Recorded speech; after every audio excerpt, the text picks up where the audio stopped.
Radio Laser. Nouvelle émission, nouvelle personne, vous êtes désormais avec Romain, Franck, Antoine et Maël. Comme les autres groupes précédents, nous allons vous accompagner pendant une petite demi-heure.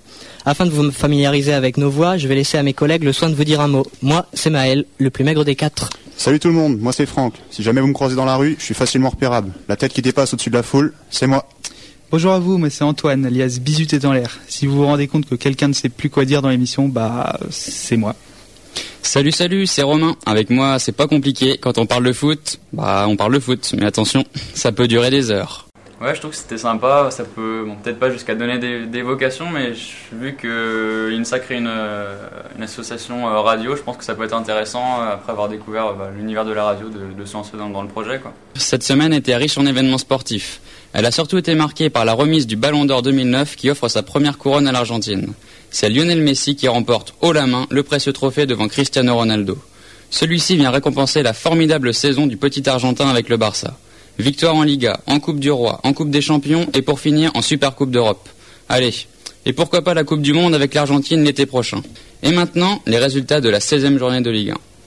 Au terme d'un derby breton qui a tenu toutes ses promesses, Rennes a fini par battre Lorient 1-0 grâce à un but de Moussasso dès la 3e minute. C'est vrai qu'à la base, quand j'ai vu qu'on faisait un projet radio en Culture.com, j'ai été tout de suite plus ou moins emballé.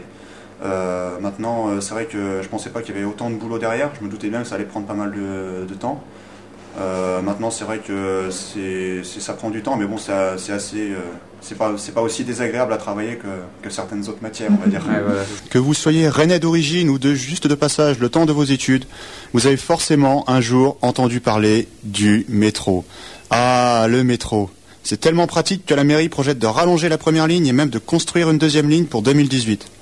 Enfin, 2018, si tout se passe bien. Parce qu'entre la contestation du tracé, l'instabilité du terrain à certains endroits et les imprévus techniques, on n'est pas près de l'avoir, notre ligne de métro. Pourtant, ça serait tellement pratique pour nous étudiants.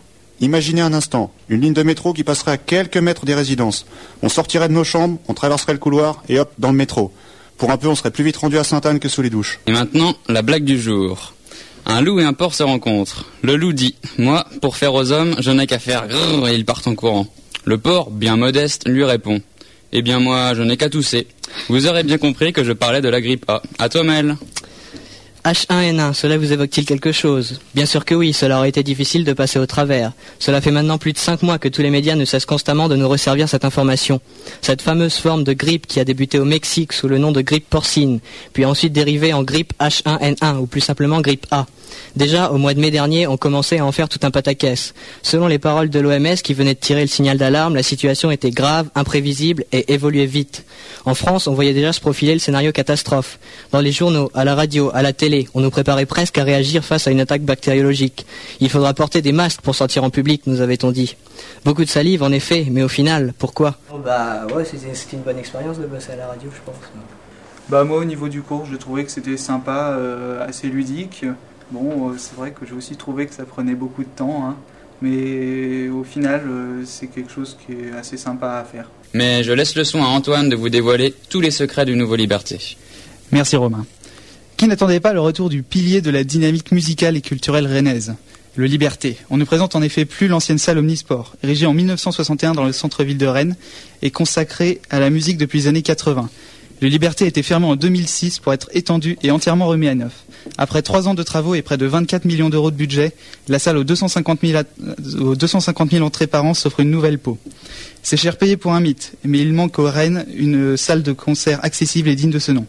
Suite à la construction des champs libres et du complexe de cinéma Gaumont, la rénovation du Liberté apporte la touche finale à la transformation de l'esplanade Charles de Gaulle en place des cultures. Parmi les modifications réalisées, une amélioration de l'acoustique, du confort et une nouvelle décoration qui devra permettre à tous les futurs spectateurs de profiter au maximum des représentations. Nous tenons à remercier l'équipe de Radio Laser et en particulier Sylvain Delfaux qui nous a aidés depuis le début du mois de septembre à mettre cette émission sur pied. Nous remercions également toutes les personnes qui ont accepté de répondre à nos questions et aussi celles qui ont refusé parce que oui, il y en a, je vous assure. Mais on les comprend, ça peut faire peur un micro. Sur ce, on vous souhaite un bon après-midi et nous, on va aller en cours d'anglais. Salut tout le monde. Radio Laser.